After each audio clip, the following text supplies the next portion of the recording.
to another edition of Perfect Night In. I'm Neil Perryman, and if you enjoy this podcast and you're feeling generous, you can support the show by visiting patreon.com/perfectnightin. Today's guest is Steven Schapansky, 1/3 of Radio 3 Skaro, the best Doctor Who podcast bar none, unless you count the other two Doctor Who podcasts he's responsible for, The Memory Cheats and Lazy Doctor Who. Between you and me, I think he really likes Doctor Who. Anyway, I'm fairly confident that he won't mention that particular show today, so let's go ahead and meet him. Hello, Steven. Welcome to Perfect Night In. Thanks, Neil. I'm glad to be spending my perfect night in with you. Could you tell us where this perfect night takes place? Well, I'm in northern Canada. Well, I should say I'm not really in northern Canada, because if you look at a map of Canada, we're actually fairly far south, but certainly much farther north than most of the people I know. So it's snowing outside. Obviously, it's a nice December night in. I think perhaps I've just been out on the out in the pond or outdoor hockey rink, skating around a little bit today, and I've probably had some hot chocolate after having come inside to help warm up, and now I'm ready for a night in to watch some television. Well, it's 6 o'clock, and given what you've just told me, your first choice makes perfect sense.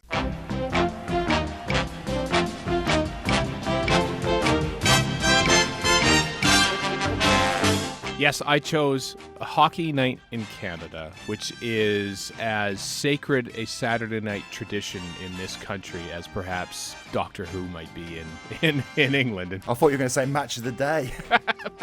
Oh, sure, Match of the Day. I suppose that's a thing. I guess you have sports in England as well that aren't hockey. Sure, that's great. Hockey Night in Canada, like, it started in like the 1930s, I think, on the radio, and then moved to TV in, I think, 1952 or 53 or something. Interestingly enough, the first editions of Hockey Night in Canada were produced by one Sidney Newman, who worked at the CBC before moving on to the BBC to create Doctor Who. Hockey Night in Canada still is today, by the way. It's still a giant in this country. It's like Saturday night is just hockey night. And I have watched Hockey Night in Canada on Saturday nights for as long as I can remember.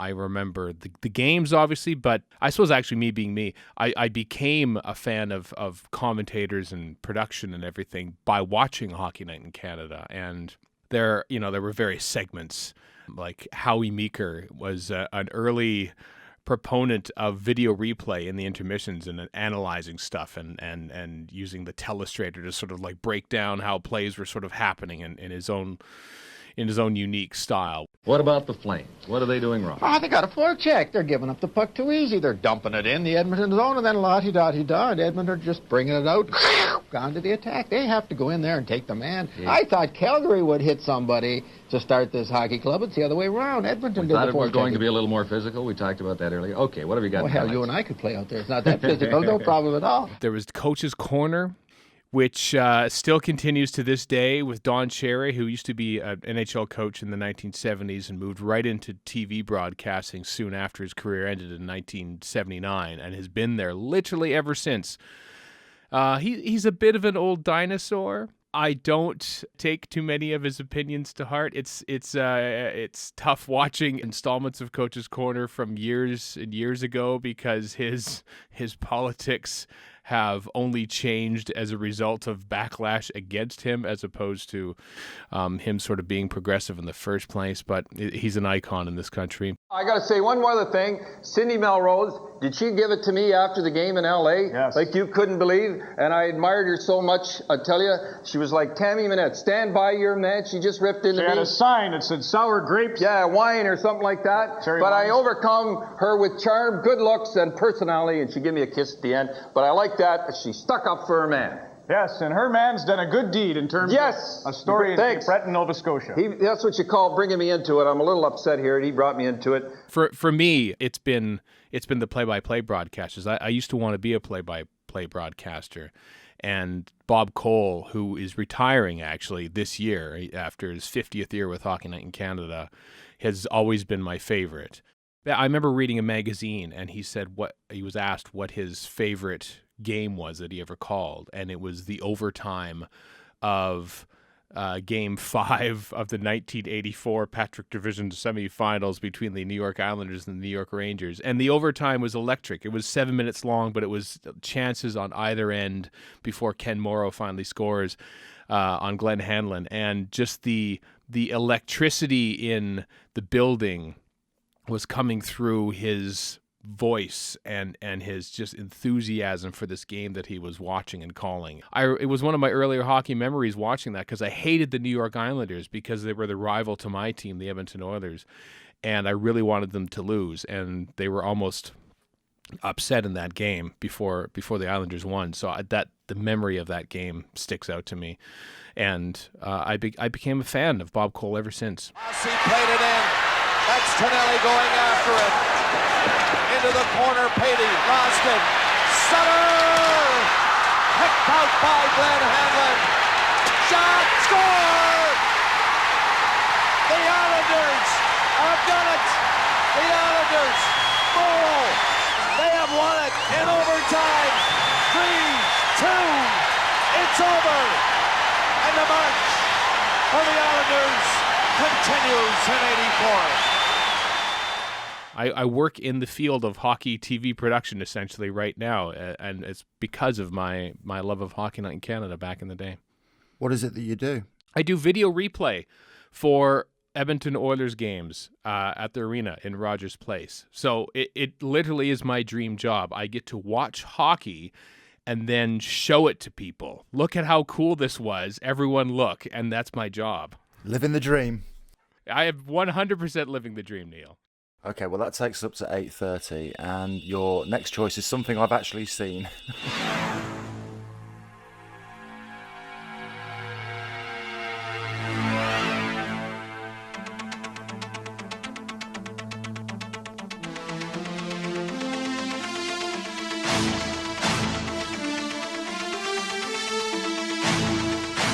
I chose the tripods. Neil, what are your memories of the tripods? I remember being really excited by the trailers for it, and this was going to be like the next big thing to like rival Doctor Who, and it was really, really boring. There's not enough tripods. That's an understandable reaction, and I sympathize with. For some reason, when I think I watched it when I was 14 or 15, I can't remember. It was the spring and summer of some year, 89 or 1990. And it just hit me. Actually, the very first time I saw tripods was when I was flipping around and caught like the last little 3 seconds of an episode that looked to be set in some weird space station, and there was a guy with like a space helmet on, and then the closing credits kicked in, and it was the theme music and the animation through it that I thought, what is this show? And I had to track it down, because this is in the days before the internet. I missed the next week. I managed to sort of tape the first 4 minutes or something of the week after that, and then I finally managed to tape the episode after that. That episode then cut off on my tape with about a minute and a half left. It took me a good long while to realize that the first episode that I properly taped with the ending cut off was the last episode ever. What a way to get into it. So as Will and Beanpole walk over the hill, and then I see them like looking up, oh, what's going on? Literally, the tape cuts off. It ends on a cliffhanger. And then it took me a few minutes into the first, what I thought was the next episode, which was actually the first episode, thinking, his hair is slightly longer, and they're an entirely different, oh, this is the first episode. I understand. I don't believe it.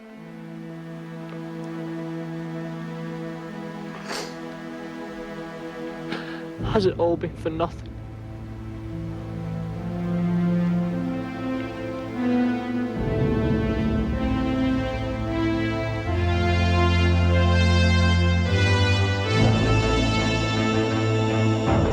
The great thing was that YTV, which aired it here, they bought a whole bunch of British television in the early 90s, including, they were my first viewings of Hartnell and Trout and Doctor Who. And they bought Star Cops, Red Dwarf, and a whole bunch of other things. And they actually took the time to put like a synopsis on the end, after the end credits, explaining what happened in the third book. I thought that was quite good of them, actually. So that's kind of when I discovered that it wasn't going to be an ongoing thing. But by then I was hooked. So they actually filled in the entire plot of the third book in a caption? They did, yeah. Essentially like a scrolling caption with some narration over the top. Yeah, essentially Star Wars style. Yeah. Wow. So that was noble. But I was hooked. And honestly, by the time they got to season 2, I was just into that world and the serialized storytelling, which I hadn't really been introduced to until this, and how everything was very primitive. And, I shared the joy in the last episode of season 1 when they see like electric lights. They go, oh, wow, what's making the lights go? Electricity. It's like, they're getting close to civilization. And so when in episode 5 of season 2, after Will and Fritz win inclusion into the City of Gold, which we've only seen in the distance very mysteriously through the first couple episodes of season 2, then we finally are just transplanted there. And the opening sequence, which I think is 3 minutes long, and it's all basically model footage of the tripod walking into the City of Gold. And it's punctuated by one of my favorite pieces of music in television ever, by Ken Freeman, who did the soundtrack for the whole show. It remains one of my most memorable television moments. I watched that scene so many times with my jaw wide open at what I was seeing, because I knew it was made in about 1985, and I was thinking, why doesn't Doctor Who look like this? It looks amazing. I was blown away.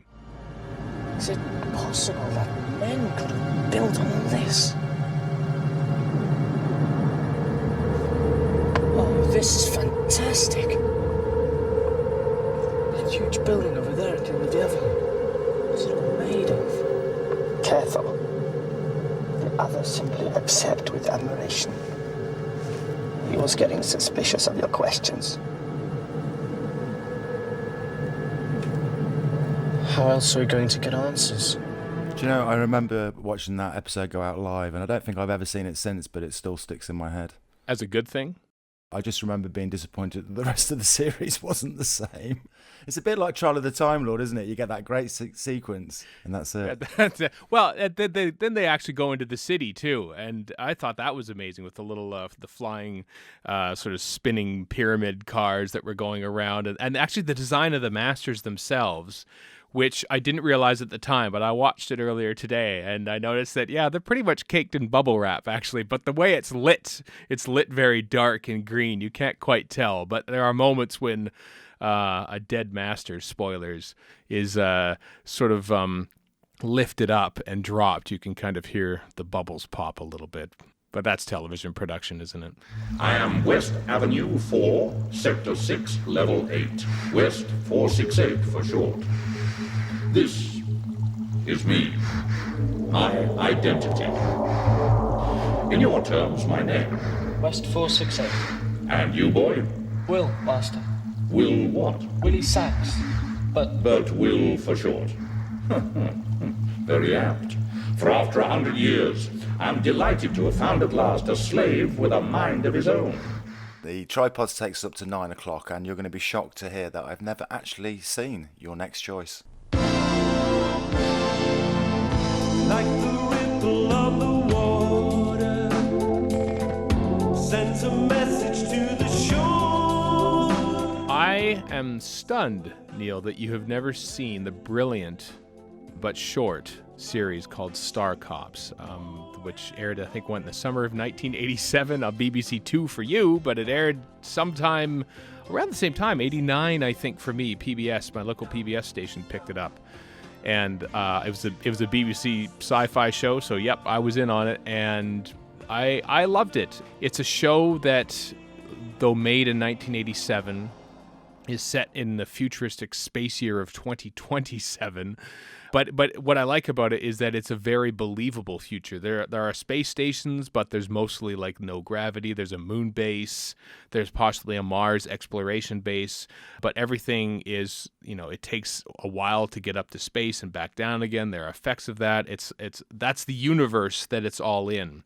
And then you get interesting characters like Nathan Spring is played by one of my favorite actors, David Calder, and Colin Devis, who's played by Trevor Cooper, who's excellent.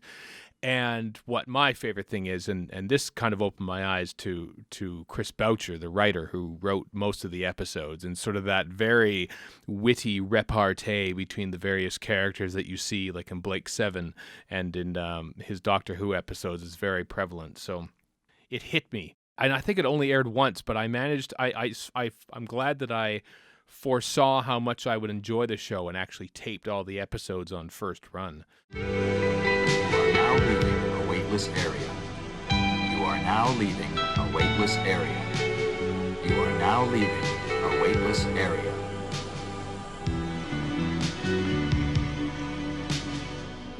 You are now approaching artificial gravity. You are now approaching artificial gravity.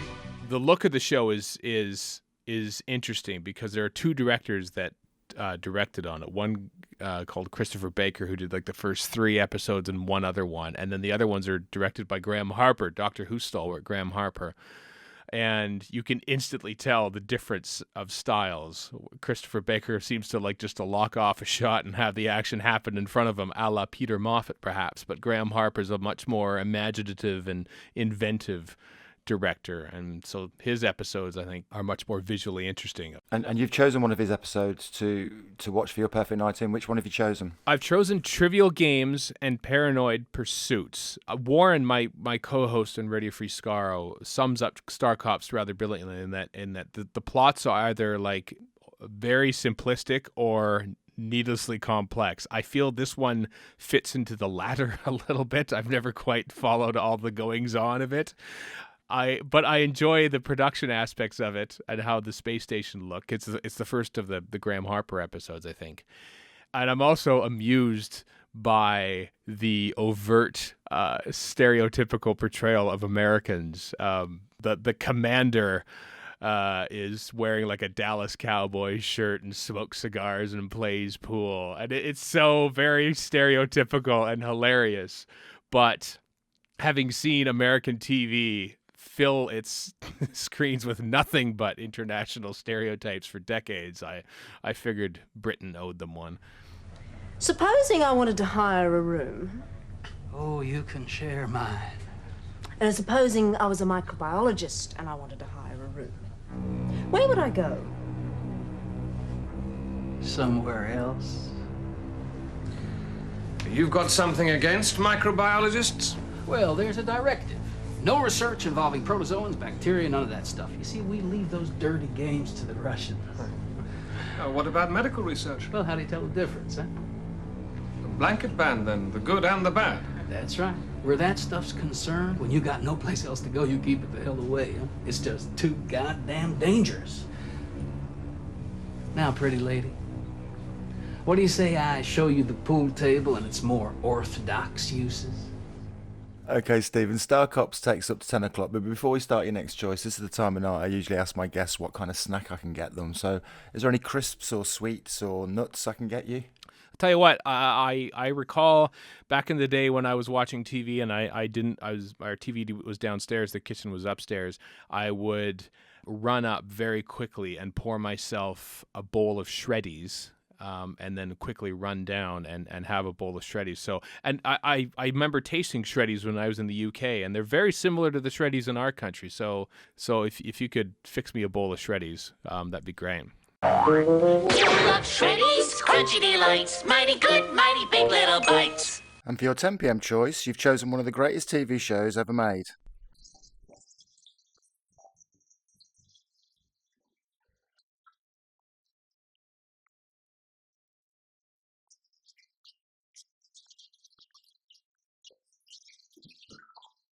The Sandbaggers. This is a recent viewing for me. I was talking with a friend back this summer, and he said he's from Boston. He's just an American fellow who I don't think has a big compunction for British TV like I do, but said that The Sandbaggers is one of his favorite shows ever. Just somehow it came up. And oddly enough, I remember it airing on the CBC here in Canada in the early 80s. Never watched it, but I remember the theme song coming on. I knew it enough that when Roy Marsden was on a Doctor Who episode a few years ago that I recognized him. That's Roy Marsden from The Sandbaggers. But I never actually watched the show. And I reached out on Twitter to BritBox, which is the North American streaming service that the BBC and ITV have put together, and they have a lot of older and newer British TV shows on. And I say, could you get the Sandbaggers? And I thought nothing of it. You know, you tweet corporate accounts all the time and you expect no feedback at all. But then the next week I was looking on the service and, oh my God, they have the Sandbaggers. And I watched it. Our battles aren't fought at the end of a parachute. They're won and lost in drab, dreary corridors in Westminster and hopefully in Oslo. Yes. Well, thank you for being so restrained. Oh, you have a few minutes. Maybe we could take a drink together. I've got nothing to celebrate. Well, nonetheless, I would like to buy you a drink.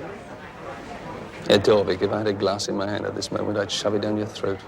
I didn't know anything about it. I knew that I saw the theme tune and it was on film, as most opening credits would be. And the opening couple sequences were on film. And I thought, okay, it's a film series, that's fine. But once they switched to studio, I realized, oh, excellent multicam production. I love it even more. And I was immediately taken by it. I was expecting something slower paced because it's, made in 1978.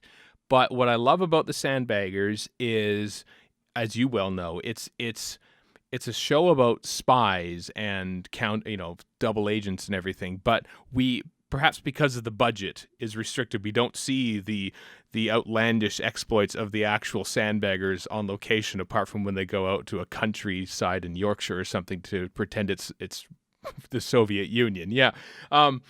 Most of its drama comes from phone calls and meetings in other rooms. And what I love about it is that it's very rarely, they don't have to show Neil go from one place to another. It's like, oh, I better go see, C about this. And then boom, it cuts right to the next scene. Door closes. He's in the office. Like it happens with such rapidity, that show. It's remarkably paced, and it's all down to dialogue and performances.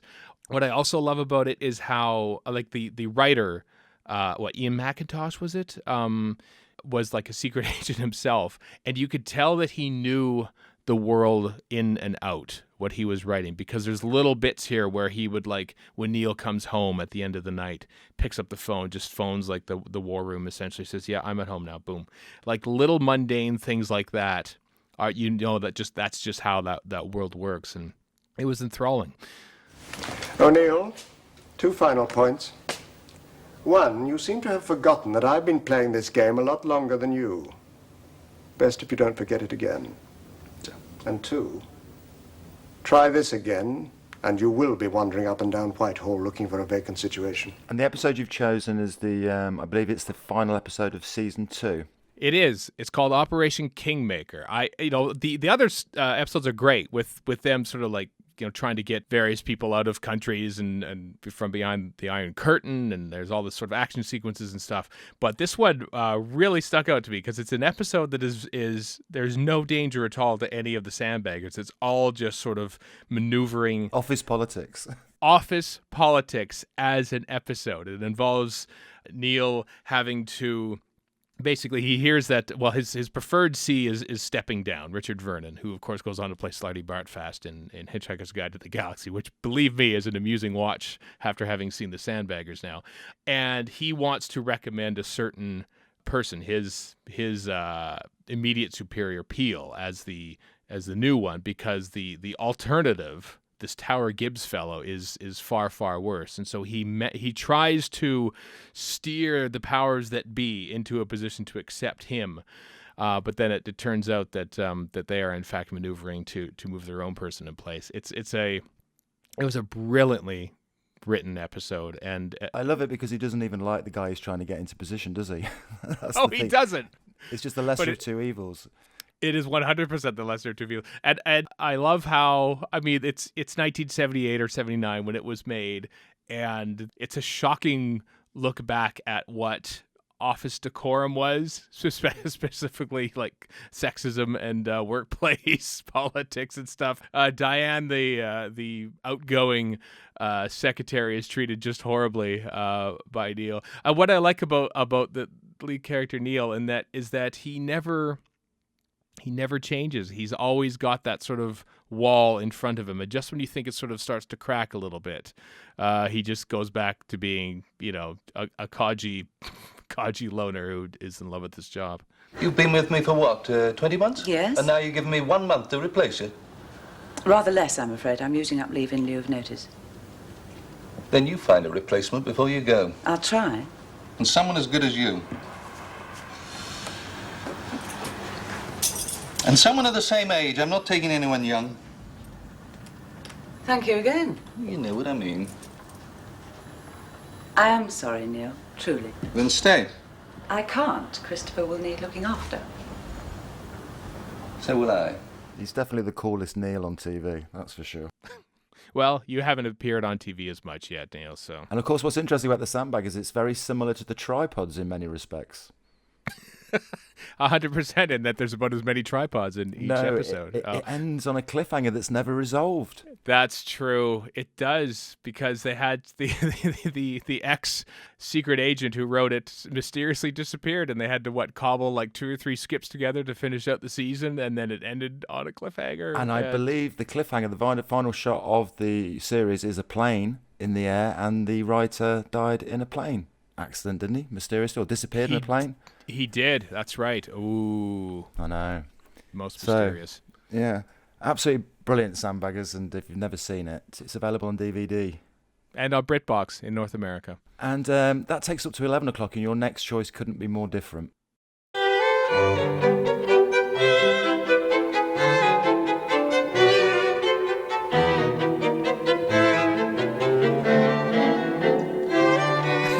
Yeah, this is...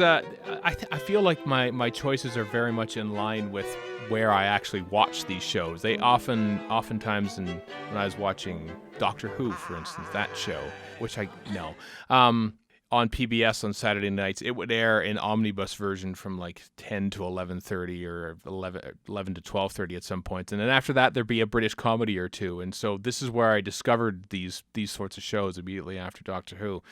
And this is an obvious one, isn't it? It's Fawlty Towers. Manuel? The bottle.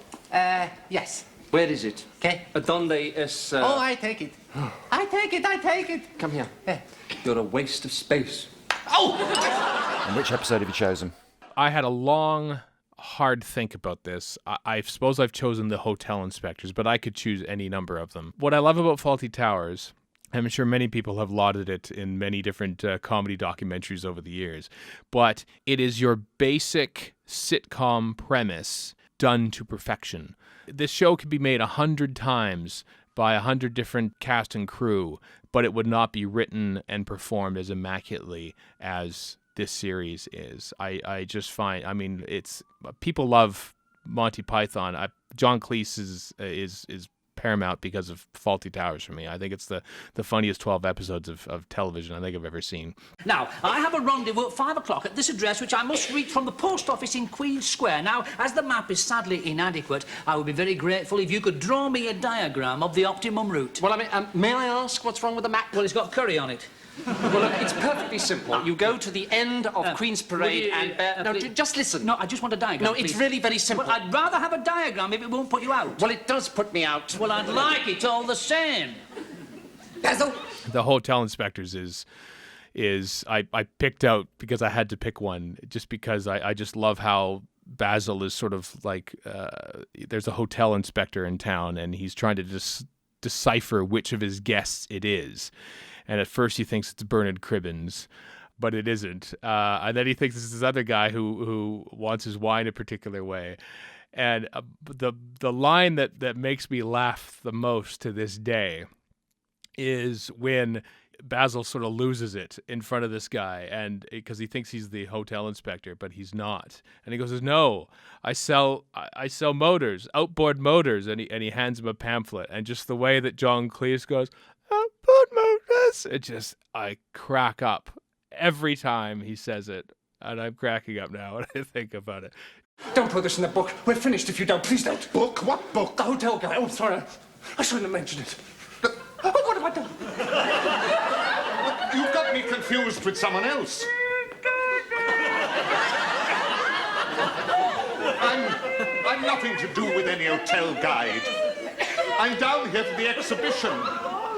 I sell outboard motors. All right?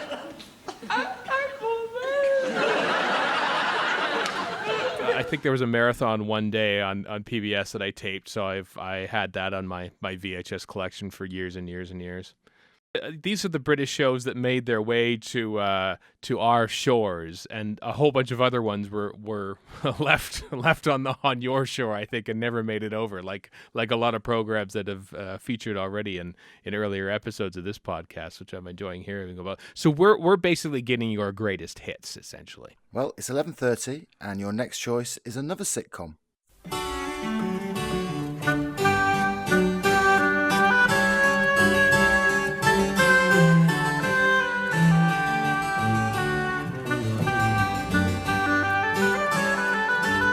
Blackadder. I am a fan of all three of the. I was never a big fan of the first one, and neither was anyone else, and that's why they changed it into a much better format, that being more studio bound and making the key decision in making Edmund Blackadder, as played by Rowan Atkinson, as the smart one, and everyone else around him kind of dumb, as opposed to the first one.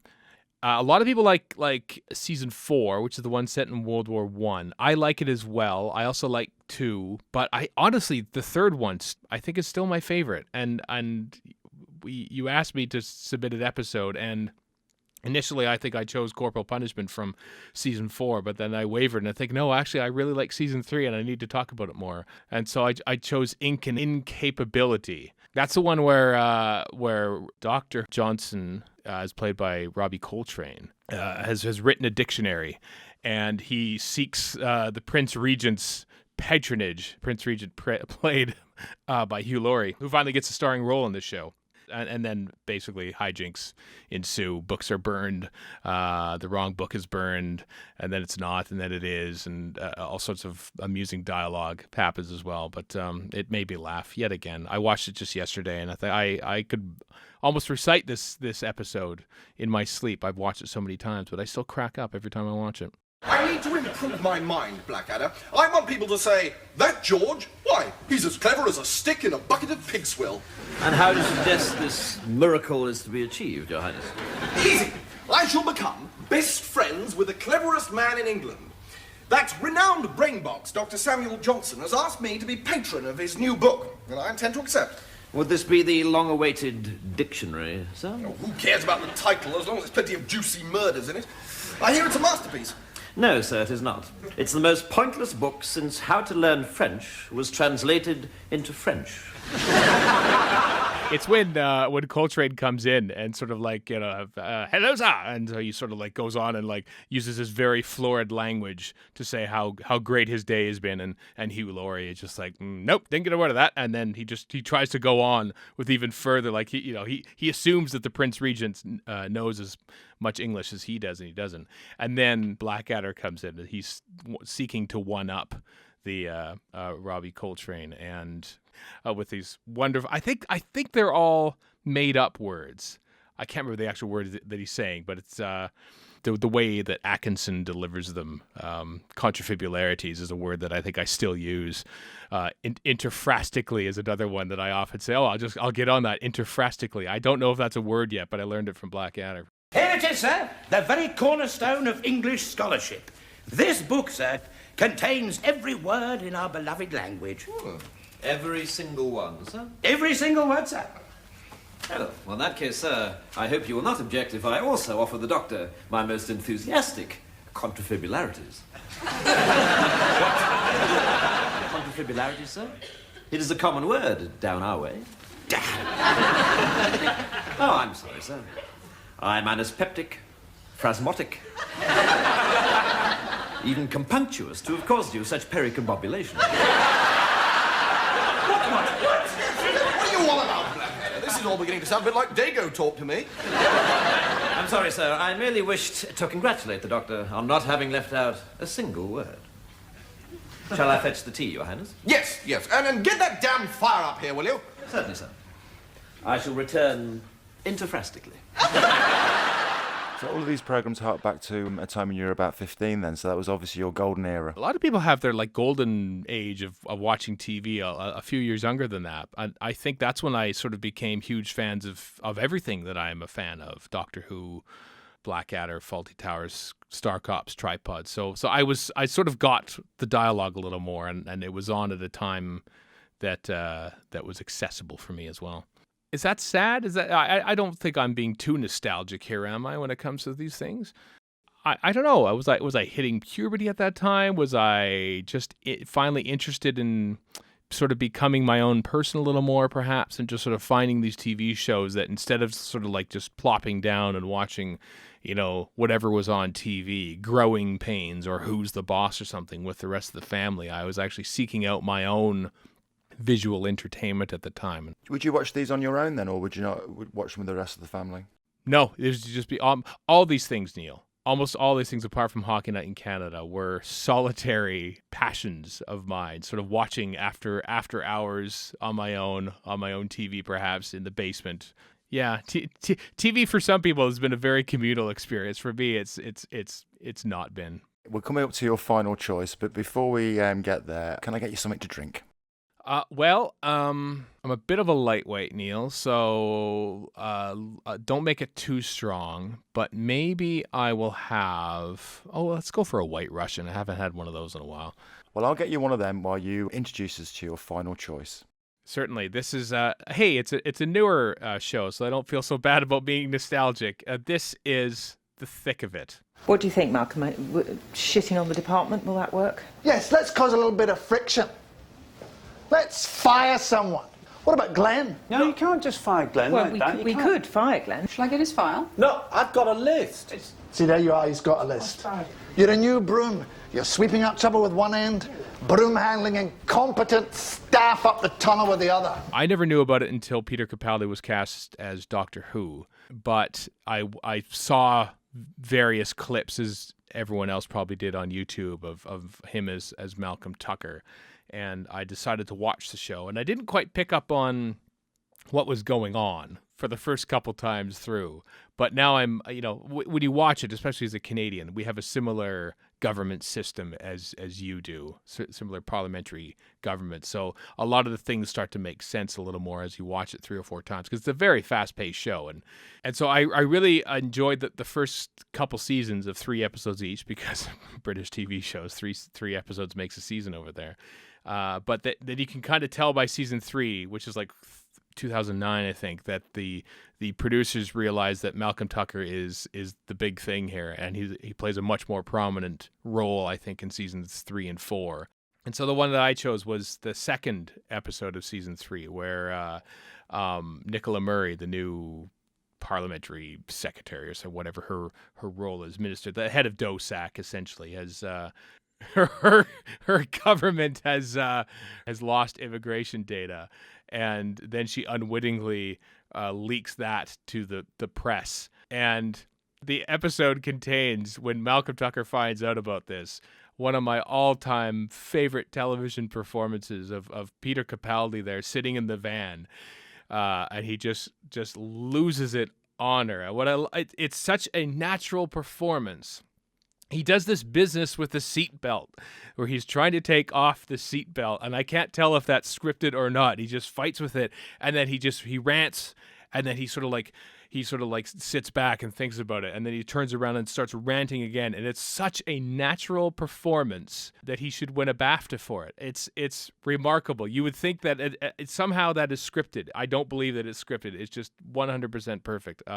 Yeah. So it cracks me up so many times. I love it. Are you so dense? I'm not going to have to run around slapping badges on people with a big tick on some and a big cross on others, so you know when to shut your gob and when to open it. Jesus Christ. Oh, but that'll probably confuse you as well, won't it? That'll be too confusing. You'll see the cross and go, oh, X marks the spot. Better tell this little person all about the Prime Minister's catastrophic erectile dysfunction. I really love the chap who plays Glenn Cullen. is one of my favorite lines. It's not in this episode, but some flunky comes to the office or something and goes, "Oh, hello. No need for me to get up." I desperately want to say that to someone in a situation where I'm meeting them for the first time, but hopefully they would get the joke and know that I'm personally offending them. Yeah, it's remarkably cast, remarkably written, remarkably profane, which is part of the appeal of it. Yeah, it's become a big favorite of mine. Who primarily should I be shouting at? Glenn. Oh, thank you very much. I have here the minutes, which are a record. No, you can't just overwrite minute. You specifically can't do it because you can't unlock a PDF file. Somebody has done a huge poo on my desk and I want it cleared up. My bum is clean. It's clean as a whistle. And I'm going to tell you something interesting. Unless you take the hard drive, smash it up with a hammer, or you drop it in acid, that data's still going to be retrievable. And that it says so on the BBC website. It's a shame it can't come back because British politics now is too insane for it to compete with. That's it. And the remake Veep, the last episode of Veep has been delayed because literally every day of the current U.S. administration competes with it for ludicrosity. It's it can't do it. And so, here's a rundown of Steven Schapansky's Perfect Night In, starting at 6 o'clock sharp with a feature-length hockey night in Canada. Bottles of Bud all round, I expect. At 8:30 p.m, Will and Fritz finally reach the City of Gold in the tripods. And the fantasy continues at 9 when the Star Cops go on the trail of a scientist. Roy Marsden leads the cast of the Sandbaggers into another investigation at 10 o'clock, and then the hotel inspectors show up at Fawlty Towers at 11. Could Bernard Cribbins be one of them? There's more comedy at 11:30 in Blackadder when our hero comes face to face with Dr. Johnson and coins a brand new definition for the word aardvark. The evening closes at midnight in The Thick of It when Nicola Murray loses some crucial immigration data and Malcolm Tucker loses his rag. Okay, one last question, Stephen, is who would you like to share your perfect night in with? Well, I feel that most of the shows I would watch with my lovely wife, Erica, and some of the shows she hasn't seen The Sandbaggers yet, and she wants to. My wife hasn't seen The Sandbaggers either. Maybe we should all get together and watch it together. I think so. Maybe me and Erica can do like a lazy Sandbaggers podcast, perhaps, and then perhaps the wife in space can continue on with The Sandbaggers as well. And on that bombshell, Stephen, thanks very much. Thank you, Neil.